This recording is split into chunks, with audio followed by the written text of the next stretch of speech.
प्रश्नावली 7.1 का 7वां सवाल हमें दिया है। ए बी एक रेखाखंड है और पी इसका मध्य बिंदु है। डी और ई रेखाखंड ए बी के एक ही ओर स्थित दो बिंदु इस प्रकार हैं कि कोण बी ए डी बराबर कोण ए बी ई और कोण ई पी ए बराबर है कोण डी पी बी। दर्शाइए कि त्रिभुज डी ए पी सर्वांगसम है त्रिभुज ई बी पी के और ए डी बराबर है बी ई के। तो ये दो चीज़ें हमें इसमें सिद्ध करनी है। ठीक है, चलिए इस सवाल को हम इस फिगर से समझ लेते हैं फटाफट से। देखो, हमसे बोला है ए बी ये एक रेखाखंड है और पी इसका मध्य बिंदु है, यानी बिंदु पी इस रेखाखंड के बिल्कुल बीचों बीच में स्थित है। अर्थात पी से ए की दूरी यानी पी ए और पी से बी की दूरी यानी पी बी, ये दोनों ही आपस में बराबर हैं। और डी तथा ई रेखाखंड ए बी के एक ही ओर स्थित दो बिंदु हैं और ये कुछ इस प्रकार से स्थित हैं कि कोण बी ए डी ये वाला कोण कोण ए, ठीक है, और कोण ए बी ई ये वाला कोण यानी कोण बी, ये दोनों कोण आपस में बराबर हैं। और कोण ई पी ए ये वाला कोण यहाँ से यहाँ तक, देखो ऐसे देखो, यहाँ से यहाँ तक का कोण, ये जो छोटा सा कोण दे रखा है ये वाला, और कोण डी पी बी ये वाला कोण यहाँ से यहाँ तक ये छोटा वाला कोण, ठीक है, ये दोनों कोण भी आपस में बराबर हैं। और हमें फर्स्ट पार्ट में त्रिभुज डी ए पी इस वाले त्रिभुज को दिख गया, इस वाले त्रिभुज को, और त्रिभुज ई बी पी इस वाले त्रिभुज को दिख गया, ये त्रिभुज भी, इन दोनों ही त्रिभुजों को सर्वांग सिद्ध करना है। और सेकंड पार्ट में ए डी और बी ई इन दोनों को बराबर सिद्ध करना है। तो देखो स्टूडेंट्स, अगर हम त्रिभुज डी ए पी और त्रिभुज ई बी पी इन दोनों त्रिभुजों को सर्वांग सिद्ध कर देते हैं तो सेकंड पार्ट यानी ए डी और बी ई ये अपने आप से ही बराबर सिद्ध हो जाएंगे, क्योंकि ये दोनों ही ए डी और बी ई इन दो सर्वांगसम त्रिभुजों की संगत भुजाएं होंगी और ये आपस में बराबर होंगी। तो चलिए फर्स्ट पार्ट को सॉल्व करते हैं। सॉल्व करने से पहले हम ये देख लेते हैं इस फिगर में कि हमें इन दोनों त्रिभुजों में क्या क्या चीज़ें बराबर दी हुई हैं। तो यहाँ मैंने अलग से ये दो त्रिभुज बनाए हुए हैं। त्रिभुज डी ए पी ये वाला त्रिभुज है डी ए पी, ठीक है, और त्रिभुज ई बी पी ये वाला त्रिभुज है ई बी पी, ठीक है। यहाँ से आपको और अच्छे समझ में आ जाएगा। तो इन दोनों त्रिभुजों में देखो हमें क्या क्या बराबर दिया है। कोण ए और कोण बी ये आपस में बराबर हैं, ठीक है। पी ए भुजा और पी बी भुजा ये दोनों भुजाएं आपस में बराबर हैं। अगर हम इस वाले कोण को और इस वाले कोण को, इन दोनों कोण को भी बराबर सिद्ध कर लेते हैं तो इन दोनों त्रिभुजों को बहुत आसानी से सर्वांगसम सिद्ध किया जा सकता है, क्योंकि किसी एक त्रिभुज के दो कोण और इन दोनों कोणों के बीच की भुजा किसी दूसरे त्रिभुज के दो कोणों और इन कोणों के बीच की भुजा के बराबर हैं, तो दोनों त्रिभुज सर्वांगसम होते हैं, ठीक है। तो सबसे पहले हमें क्या करना है, इस कोण को और इस कोण को बराबर सिद्ध करना है, ठीक है। तो यहाँ देखो ये वाला कोण कौन सा होगा, ये होगा यहाँ से यहाँ तक का कोण, ठीक है, और ये वाला कोण ये होगा आपका यहाँ से यहाँ तक का, ठीक, क्लियर हो गया। तो इन दोनों को पहले हमें बराबर सिद्ध करना है। तो देखो हल करते हैं, आपको समझ में आ जाएगा कैसे करना है हल। क्योंकि कोण ई पी ए बराबर है कोण डी पी बी के, ये हमें सवाल में ही दिया है, ठीक है।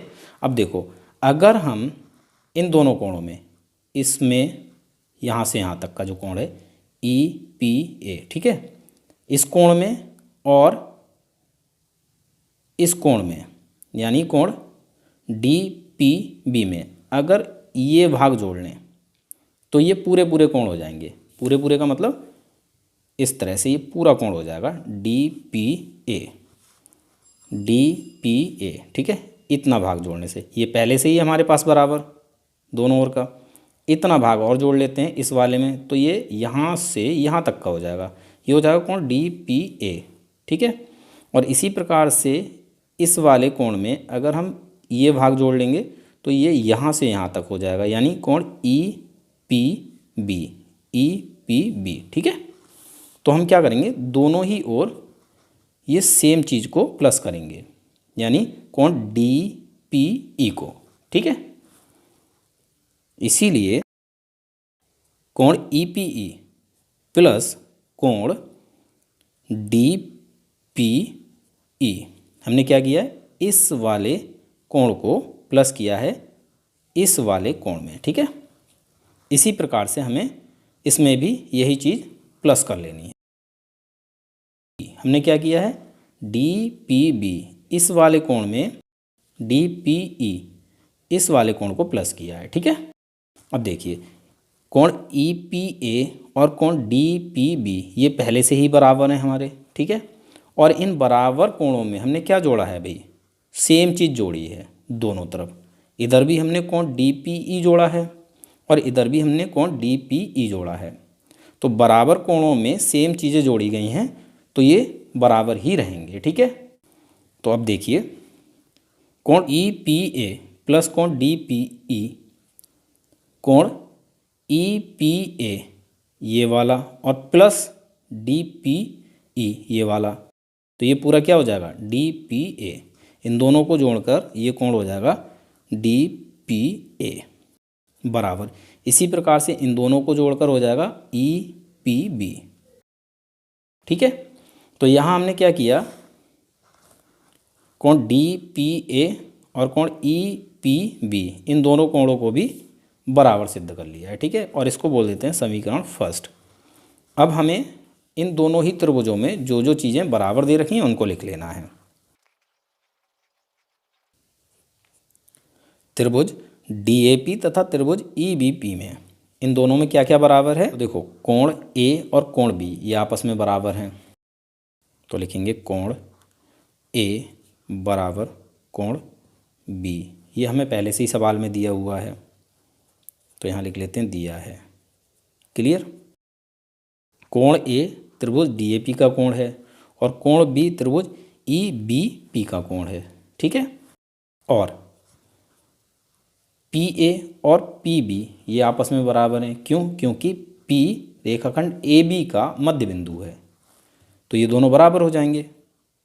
PA ये त्रिभुज DAP की भुजा हो जाती है और PB ये त्रिभुज EBP की भुजा हो जाती है, ठीक है। और ये आपस में बराबर हैं क्योंकि बिंदु P रेखाखंड AB का मध्य बिंदु है।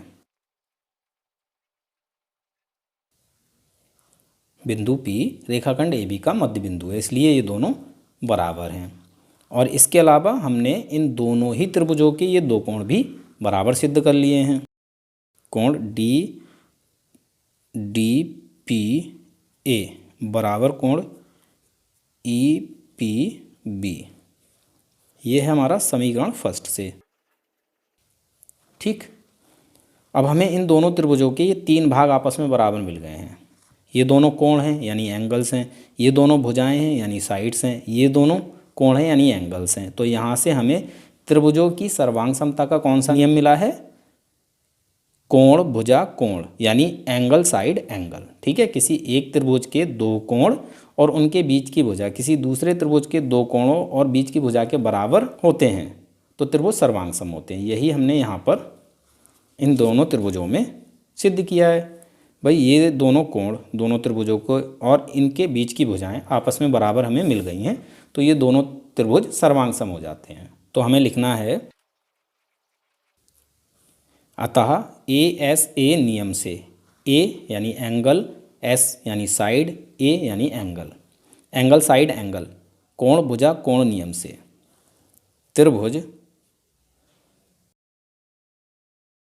DAP सर्वांग सम है त्रिभुज EBP के। यहाँ हमारा फर्स्ट पार्ट सिद्ध हो जाता है। अब हम सेकंड पार्ट को भी सिद्ध कर लेते हैं, क्योंकि त्रिभुज DAP सर्वांग सम है त्रिभुज ई बी पी के, इसीलिए ए डी बराबर होगा बी ई के। क्यों? क्योंकि इन दोनों सर्वांगसम त्रिभुजों की संगत भुजाएं हैं, ये आपस में बराबर होंगी। तो कारण में आप शॉर्ट में लिख लीजिए सी पी सी टी, यानी सर्वांगसम त्रिभुजों के संगत भाग। ठीक है, और संगत भाग आपस में बराबर होते हैं। तो यहाँ हमारा सेकंड पार्ट भी सॉल्व हो जाता है और यहाँ हमारा आंसर कंप्लीट हो जाता है। ठीक, मिलते हैं अपने अगले वीडियो क्लास में।